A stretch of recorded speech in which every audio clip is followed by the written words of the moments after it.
దేవుని నామానికి మహిమ కలుగును గాక. అందరికి యేసుక్రీస్తు నామములో నా హృదయపూర్వక వందనాలు. ప్రియమైన దేవుని బిడ్డలారా, విశ్వాసము చాలా చాలా అవసరం. ప్రతి ఒక్కరికి విశ్వాసంతోనే పని. క్రైస్తవులకి మరి ముఖ్యం విశ్వాసముతోనే పని. విశ్వాసం లేకుండా ఏమి చేయలేం. విశ్వాసం లేకుండా దేవుని దగ్గర ఏం పొందుకోలేం. విశ్వాసం అనేది క్రైస్తవులకు ఊపిరి లాంటిది. విశ్వాసంతోనే క్రైస్తత్వం ముందుకు నడుస్తుంది. విశ్వాసము లేకుండా దేవునికి ఇష్టంగా బ్రతకలేం. దేవుడు కోరుకునేది మన నుండి ముఖ్యంగా విశ్వాసం. సో మనము విశ్వాసాన్ని ఎలా పొందుకోవాలి, విశ్వాసం ఎలా మనం పొందుకోవాలో మనం ఈరోజు తెలుసుకుందాం. ఇప్పుడు అబ్రహాము విశ్వాసము కలిగి ఉన్నాడు. అబ్రహాము విశ్వాసాన్ని ఎలా పొందుకున్నాడు? అబ్రహాము ఎప్పుడైతే దేవుణ్ణి నమ్మాడో, అబ్రహాము ఎప్పుడైతే దేవుని యందు విశ్వాసం ఉంచాడో అప్పుడు అబ్రహాము దీవించబడ్డట్టు మనము చూడొచ్చు. హెబ్రీ పత్రిక 11వ అధ్యాయము 6వ వచనంలో విశ్వాసము లేకుండా దేవునికి ఇష్టులైనట అసాధ్యము, దేవుని యొద్దకు వచ్చేవాడు ఆయన ఉన్నాడని నమ్మిన వారికి ఫలం అన్నాడు. అపోస్తలుడైన పౌలు ఎవరైతే దేవుని నమ్ముతారో వారికి ఫలం ఇస్తాడని దేవుని వాక్యం సెలవిస్తుంది. ఇంకా మార్కు సువార్త 9వ అధ్యాయము 23వ వచనములో నమ్ముట నీ వలనైతే నమ్మువానికి సమస్తము సాధ్యమని యేసుక్రీస్తు వారు చెప్తున్నారు. అపోస్తలుడైన పౌలు యేసుక్రీస్తు చెప్పిన విషయాన్ని విశ్వాసము ద్వారా చెప్తున్నాడు. సో విశ్వాసము అనేది ఉంటేనే మనం ఏదైనా పొందుకోగలమని యేసుక్రీస్తు వారు చెప్తున్నారు. అపోస్తలుడైన పౌలు కూడా అదే విషయాన్ని చెప్తున్నాడు. అబ్రహాము కూడా విశ్వాసము కలిగి ఉన్నాడు గనక అతను ఆశీర్వదించబడ్డాడు. ఈరోజు చాలా మంది ఆశీర్వాదముల కొరకు ఎదురు చూసేవాళ్ళు చాలా చాలా మంది ఉన్నారు. నన్ను ఆశీర్వదించు ప్రభువా, నన్ను దీవించు ప్రభువా, నన్ను ఆశీర్వదించు ప్రభు అనే వాళ్ళు చాలా చాలా మంది భూమి మీద ఉన్నారు. సో ఆశీర్వాదం ఓకే కావాలి. ఆశీర్వాదము కావాలంటే విశ్వాసం కావాలి. ఆ విశ్వాసాన్ని మనం ఎలా పొందుకోవాలి అన్నది మనం తెలుసుకుందాం. ఒక కుష్ఠిరోగి యేసుక్రీస్తు వారి దగ్గరికి వచ్చాడు. వస్తే ముందు యేసుక్రీస్తు అడిగిన క్వశ్చన్ ఏంటంటే, నువ్వు నమ్ముచున్నావా? నువ్వు నమ్మితే స్వస్థత చూస్తావు.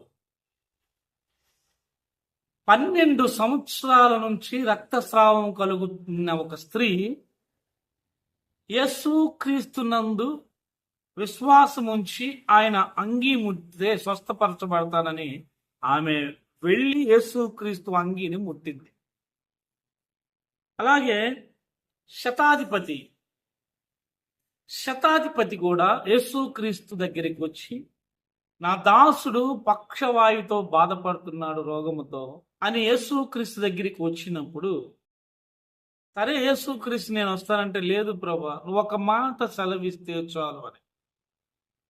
ఎలా ఆ శతాధిపతి ఆ మాట అనగలిగాడు?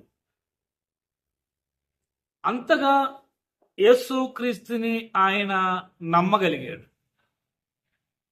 అలాగనే గుడ్డివారు, సమరయ స్త్రీ, చాలా మంది యేసుక్రీస్తునందు విశ్వాసం ఉంచారు. వాళ్ళ విశ్వాసమే వాళ్ళని స్వస్థపరిచింది.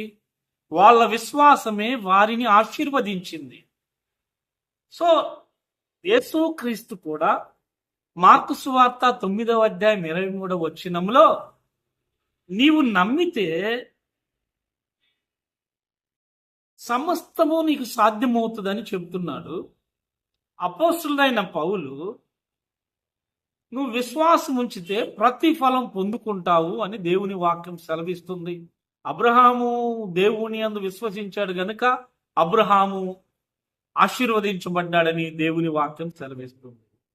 సో విశ్వాసము పొందుకోవాలంటే మనం ఏం చేయాలి అంటే, రోమా పత్రిక 10వ అధ్యాయము 17వ వచనం, కాగా వినుట వలన విశ్వాసము కలుగును. వాక్యము వినుట ద్వారా విశ్వాసం వస్తుంది. వాక్యం వినుట ద్వారా మనము విశ్వాసం పొందుకోగలం. నువ్వు దీవించబడాలి అంటే విశ్వాసమును పొందుకో. నీవు ఆశీర్వదించబడాలి అంటే విశ్వాసం పొందుకో. నీవు స్వస్థపరచబడాలి అంటే విశ్వాసం పొందుకో. నీకు ఉద్యోగం రావాలి అంటే విశ్వాసం పొందుకో. ఇంకా వగైరా వగైరా నీకేమి కొదువైంది, ఏమి కావాలి అంటే, నీకేది కావాలన్నా ముందు దేవుని దగ్గర నువ్వే ఫలం పొందుకోవాలన్నా, దేవుని దగ్గర నుంచి ఏది నువ్వు తీసుకోవాలన్నా, అందుకు విశ్వాసం అనే ఒక పెట్టుబడి మనం పెట్టాలి. విశ్వాసము లేకుండా దేవుడు ఏది చేయడు. ఇప్పుడు యేసుక్రీస్తు దగ్గరికి వచ్చిన ప్రతి ఒక్కరూ యేసుక్రీస్తునందు విశ్వాసం ఉంచిన వాళ్లే. ఆ విశ్వసించిన వాళ్ళు మాత్రమే దేవుని దగ్గర ఫలాలు పొందుకున్నారు. హెబ్రీ పత్రిక 11వ అధ్యాయము 6వ వచనములో ఆ మాట అంటున్నాడు, విశ్వాసము లేకుండా దేవునికి ఇష్టలేంట అసాధ్యము. దేవుని యొద్దకు వచ్చేవాడు ఆయన ఉన్నాడని తన వెదుకు వారికి ఫలం దయచేవాడని నమ్మవలేను కదా అని దేవుని వాక్యము సెలవిస్తుంది. విశ్వాసం ఉంటేనే దేవుడు సమస్త కార్యాలు జరిగిస్తాడు. ఆ విశ్వాసం ఎలా పొందుకోగలము అంటే వాక్యం వినుట ద్వారా పొందుకోగలం. అందుకనే దుష్టుడు వాక్యం వినకుండా చేస్తాడు. ప్రేయర్స్ ఆదివారం ప్రార్థనలు చూద్దాం. చాలా మంది వాక్యానికి మధ్యలో వస్తుంటారు. అంటే వాక్యం వినాలని ఇంట్రెస్ట్ వాళ్ళకి లేదు. చాలా మంది ప్రేయర్స్ జరిగేటప్పుడు ముగింపులో వస్తారు. చాలా మంది ప్రార్థనలో ఉన్న వాక్యం వినరు. ఎందుకు విశ్వాసం కోల్పోతున్నారంటే ఈ విధంగా ఉండబట్టి విశ్వాసాన్ని కోల్పోతున్నాం. మనసు పెట్టి వాక్యం విన్నప్పుడు మనం దీవించబడతాం. వింటేనే విశ్వాసం వస్తుంది. సమరయ స్త్రీ దేవుని చెప్పిన మాటలు విన్నది. అబ్రహాము దేవుడు చెప్పిన మాటలు విన్నాడు. శతాధిపతి దేవుని మాటలు విన్నాడు. 12 సంవత్సరం నుంచి రక్తస్రావం కలిగిన స్త్రీ దేవుని మాటలు వినింది. కనుకనే వారు ఆశీర్వదించబడ్డారు, వారు దీవించబడ్డారు, వారు కనికరించబడి స్వస్థపరచబడ్డారు. సో నీవు దేవుని యందు విశ్వాసం ఉంచగలిగితే నీవు కూడా ఆశీర్వదించబడతావు. ప్రియమైన దేవుని బిడ్డలారా, వాక్యం వింటే ఆశీర్వాదం పొందుకోగలవు. వాక్యం వినకపోతే ఆశీర్వాదం పొందుకోలేవు. అంటే ఏంటంటే వాక్యం వింటే విశ్వాసం అనే వరం పొందుకుంటావు. వాక్యం వినకపోతే నీలోకి విశ్వాసం రాదు. దేవుని వాక్యం చెప్తుంది, వాక్యం వింటే విశ్వాసం పొందుకుంటావు. విశ్వాసం పొందుకుంటే నీ క్రైస్తత్వాన్ని నువ్వు కాపాడుకోగలవు. నీవు ఆశీర్వదించబడగలవు. నీవు అడిగినవన్నీ పొందుకోగలవు. కనుక వాక్యం విని విశ్వాసం పొందుకోండి. వాక్యం వింటే మనకు విశ్వాసము కలుగుతుంది అని దేవుని వాక్యం సెలవిస్తుంది. రోమా పత్రిక 10వ అధ్యాయం 17వ వచనములో. దేవుడు కొద్ది మాటలు దీవించునుగాక. ఆమేన్.